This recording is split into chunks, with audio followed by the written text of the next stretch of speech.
በሚገልጸው ቋንቋ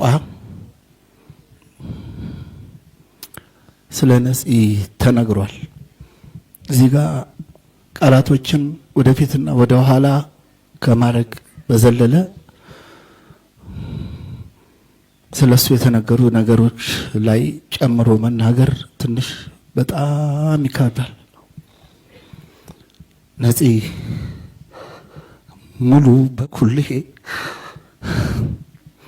ነፂ ሙሉ ጊዜ ማጥፋት ነው። ምንም ልል አልችልም።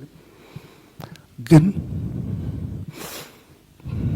አለብኝ ተስፋዬ ሀብቴ እንግዳዘር መጥቶላችኋል፣ ተቀበሉት።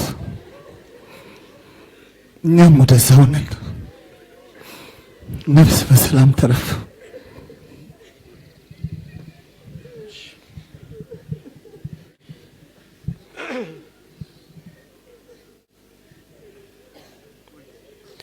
እሺ እንቀጥላለን።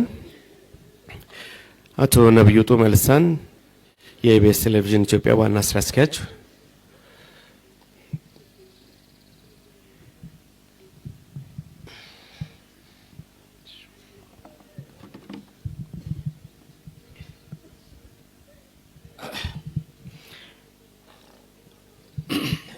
የሳቅ የደስታ ምንጭ የነበረው ኮከባችንን አተናል። የኢቢኤስ ቴሌቪዥን ብቻ ሳይሆን ለመላው ሕዝባችን ይህ ባለብዙ ተሰጥኦ የሆነው ውድ የኢትዮጵያ ልጅን ዛሬ አተናል። እንግዶች እዚህ የተገኛችሁ፣ በተለይም ቤተሰቦቹ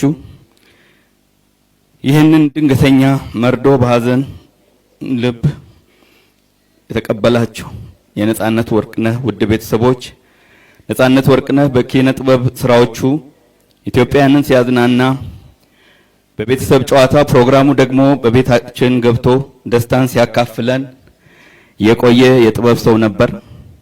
የእርሱ ህልፈት ለኢትዮጵያ ኪነ ጥበብ ትልቅ ኪሳራ ሲሆን በህዝብ ልብ ውስጥ ያለ ልዩ ቦታ ሁልጊዜም ሕያው ሆኖ ይኖራል። ላለፉት 9 ዓመታት በኢቢኤስ ቴሌቪዥን ስቱዲዮዎች ውስጥ ሳቁና ፈገግታ የማይለየውን የጣቢያችንን የአምድ ስራ የቤተሰብ ጨዋታን በራሱ የፈጠራ ጥበብ አቀራረብ አሳምሮ የከወነ ይህ ፕሮግራም በተወዳጅነት እንዲዘልቅ ትልቁን ድርሻ የተወጣ ወንድማችን ነጻነት ወርቅነህን ዛሬ እንሰናበተዋለን። ነጻነት ለኢቢኤስ አንድ ባለሙያ ብቻ ወይም ሰራተኛ ብቻ አልነበረም። እኛ የጣቢያችን መለያ፣ የፈጠራ ማማ፣ የብዙዎቻችንም ወንድም ነበር። ላለፉት 9 ዓመታት ከኛ ጋር የሰራ ሙያውን በታማኝነት በከፍተኛ ፍቅርና ዲሲፕሊን ያገለገለ ሰው ነበር። ዛሬ ኢቢኤስ አንድ ብቁ ባለሙያ ብቻ ሳይሆን ያጣው አንድ ትልቅ የቤተሰብ አባል አጥቷል።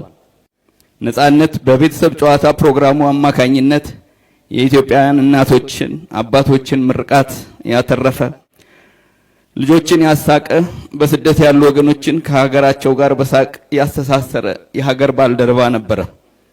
የእርሱ ድንገተኛ ስንብት በጣቢያችንም ሆነ በሀገራችን የጥበብ አድማስ ላይ የማይሞላ ትልቅ ክፍተት ፈጥሯል። ነጻነት 43 ዓመታት ብቻ በምድር ላይ ቢቆይም የሰራቸው ስራዎች ግን ለብዙ ዘመናት የሚሻገሩ ናቸው። ዛሬ በመላው የኢትዮጵያ ሕዝብ ከፍተኛ የመንግስት ባለስልጣናት እንዲሁም ቤተሰቦች፣ አባቶች